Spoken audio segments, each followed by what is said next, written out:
അരിച്ചാക്കുണ്ട്, കാലിത്തീറ്റ ചാക്കുണ്ട്. അപ്പോൾ എത്ര ചാക്കുണ്ട് നമുക്ക് നോക്കാം. 1, 2, 3, 4, 5, 6, 7, 8, 9, 10, 11, 12, 13, 14, 15 ചാക്ക് വെണ്ടയാണെന്ന് വില എടുത്തിരിക്കുന്നത്.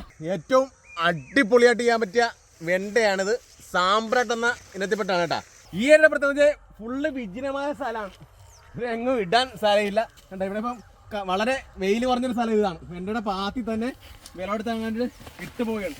അപ്പോൾ ഒരുപാട് നേരം ചാക്കിലൊക്കെ വെച്ച് കഴിഞ്ഞാൽ ആവിയടായി. അപ്പോൾ മാർക്കറ്റ് ചെയ്യുന്ന സമയത്ത് വാരി മാർക്കറ്റിലേക്ക് കൊണ്ടുപോകാൻ എന്നുള്ള ലക്ഷ്യത്തോടെ ഇങ്ങനെ വെച്ചിട്ടിരിക്കുന്നത്. ഈ പാടുന്ന ഒരു ദിവസം 200 കിലോ വെണ്ടയും തൊട്ട് ഇപ്പുറത്തെ പാടത്ത് ഇതിപ്പോൾ ഒരു 1-2 ദിവസം മാത്രമേ ഡിഫറൻസ് ഉള്ളൂ. അപ്പോൾ ഇവിടെ ഒരു 100 കിലോ വെണ്ടയാണ് ഇപ്പം നിലവിൽ വില എടുത്തുകൊണ്ടിരിക്കുന്നത്. വെണ്ട ഒരു വെറൈറ്റി മാത്രമല്ല, അവിടെ ചുവപ്പുണ്ട്, ഇവിടെ പച്ചയുണ്ട്. പച്ചക്കാണ് കേരളത്തിലെ ഏറ്റവും കൂടുതൽ ഡിമാൻഡ്. മഴക്കാലത്തും വേനൽക്കാലത്തും 2 രീതിക്കാണ് വെണ്ട കൃഷി ചെയ്യേണ്ടത്. മഴക്കാലത്താണെങ്കിൽ ഒരു 45 സെൻറ്റിമീറ്റർ അകലത്തിൽ വെണ്ട കൃഷി ചെയ്യുന്നതാണ് നല്ലത്. ഇപ്പോൾ ഇവിടെ വേനൽക്കാലമാണ്. അപ്പോൾ അതുകൊണ്ട് തന്നെ ഇവിടെ ഒരു 35 സെൻറ്റിമീറ്റർ ഡിസ്റ്റൻസാണ് കീപ്പ് ചെയ്തിരിക്കുന്നത്. അപ്പോൾ അതുകൊണ്ട് തന്നെ ഹൈ ഈൽഡ് കണ്ട അത്യാവശ്യം നടന്നു പോയി വെണ്ട എത്താനുള്ള സ്പേസ് മാത്രമാണ് കൊടുത്തിരിക്കുന്നത്. അപ്പോൾ ഒരുപാട് അങ്ങനെ അടുത്ത് പോയി കഴിഞ്ഞാലും ചെത്തണർക്ക് ചൊറിയും. അപ്പോൾ അതുകൊണ്ട് തന്നെ ഈ രീതിക്കാണ് എപ്പോഴും നല്ലത്. നല്ല വളക്കൂറുള്ള സ്ഥലമാണെങ്കിൽ വെണ്ടക്കതേ ഈ രീതി ചിലപ്പ് വരും. ഈ രീതി ചിലപ്പ് വന്നാൽ മാത്രമേ വെണ്ട കൃഷി നമുക്ക് ആധാരമായിട്ട് പോകാനായിട്ട് പറ്റത്തുള്ളൂ. ഇപ്പോൾ ഗ്രോ ബാഗിലൊക്കെ ചെയ്യണമെങ്കിലുണ്ടല്ലോ, ഇതുപോലത്തെ ഒരൊറ്റ ശീലം മാത്രമേ ഉണ്ടാവുള്ളൂ. അപ്പോൾ ഇതിന് ചിലപ്പോൾ 4-5 വെണ്ട മാത്രമേ കിട്ടത്തുള്ളൂ. എപ്പോഴും ബ്രാഞ്ച് വരുന്ന രീതിയിൽ ബേസ് വളങ്ങൾ കൊടുക്കുകയാണെങ്കിൽ വെണ്ട നമുക്ക് കൂടുതൽ ആദായം തരും. ഈ വെണ്ട സാമ്പ്രാട്ട് എന്ന ഇനത്തിൽപ്പെട്ട വെണ്ടയാണ്.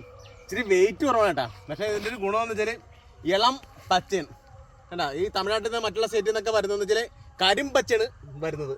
അപ്പോൾ ഇതിന് പ്രത്യേക ഒരു ഭംഗിയാണ്. ഈളാപ്പം കുറവാണ് ഈ പച്ച വെണ്ടക്ക്. അപ്പോൾ അതുകൊണ്ടാണ് ഈ തോട്ടത്തിൽ ഫുള്ള് ഇത്തരത്തിലുള്ള വെണ്ട കൃഷി ചെയ്യുന്നത്.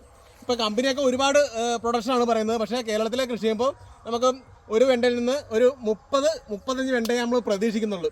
ഒരു 2 മാസം പോലെ എടുത്തു കഴിഞ്ഞാൽ വെണ്ട കൃഷി അവസാനിപ്പിക്കുന്ന രീതിയിലാണ്. അത് കഴിഞ്ഞ് വിട്ട് വേണമെങ്കിൽ വേണ്ട കുറ്റിപ്പേറി വെണ്ട തന്നെ കയറ്റി വിടാം. പക്ഷേ നമ്മൾ ചെയ്യാറില്ല. നമ്മൾ ഈ വെണ്ട കൃഷി കഴിഞ്ഞാൽ ഉടനെ ഇതെല്ലാം വെട്ടി കംപ്ലീറ്റ് കളഞ്ഞിട്ട് അടുത്ത കൃഷിയിലേക്ക് പോവുകയാണ് പതിവ്. ഇട്ടുകൊത്തി ഒരു 60 ദിവസമാണ്.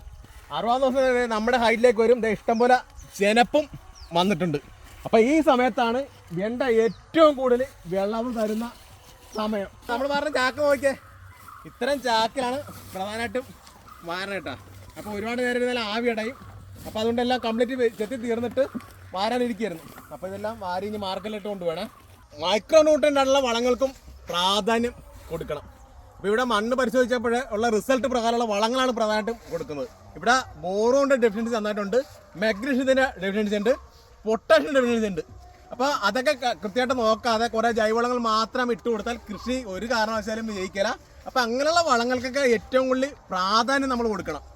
അപ്പോൾ അങ്ങനെയുള്ള വളങ്ങൾക്ക് കൃത്യമായിട്ട് പ്രാധാന്യം കൊടുക്കുമ്പോൾ നല്ല രീതി ഈൽഡ് കിട്ടിക്കൊണ്ടേയിരിക്കും. അപ്പോൾ കൃത്യമായിട്ടൊക്കെ നല്ല വളവും വെള്ളമൊക്കെ കൃത്യമായിട്ട് ചെന്ന് കഴിഞ്ഞാൽ ഈ വെണ്ടയൊക്കെ ഒരു 2.5 മാസം വരെയൊക്കെ ഹാർവസ്റ്റിങ് ചെയ്യാം. ഇച്ചിരി കുറവെന്നേ ഉള്ളൂ. ഇതിപ്പോൾ ഏറ്റവും പീക്ക് ടൈമാണെന്നേ ഉള്ളൂ.